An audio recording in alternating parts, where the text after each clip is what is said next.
цялото време викаш, искам да пея. Най-малкият представител на изкушение на Макс, най-добрите палачинки в София, опитайте ги.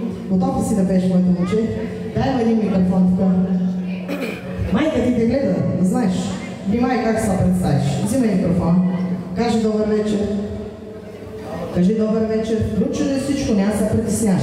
Добър вечер! Добър вечер от Йоан. Изкушение на Макс, това е наследника.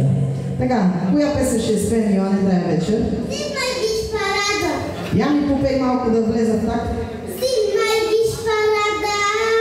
От купон ни чака! Взимай виж парада! От купон ни чака! Аплодисменти за Йоан! Той отрано се научил какво трябва да прави в този живот. Така, да отпускаш душичката.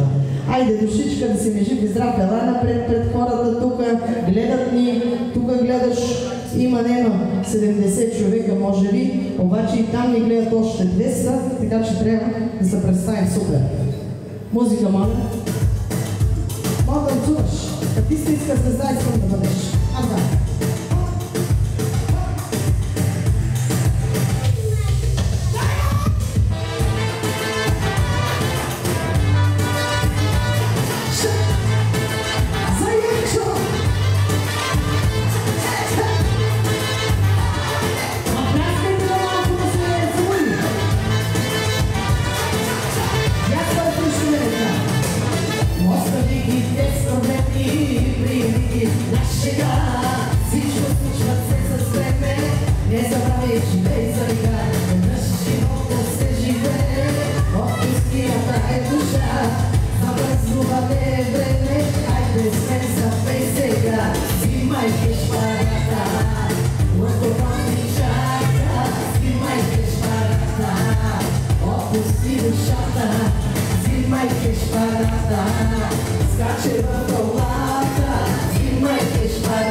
Браво, бе! Истински имаш страхотен си.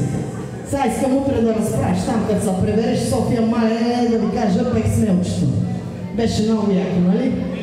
Как аз се разправям, че съм пяла с Галена, ти така, нали? И усещам, чувството е незабравимо. Така, сега. Само се чуда как Йоанчо ще възприеме новата ми песен.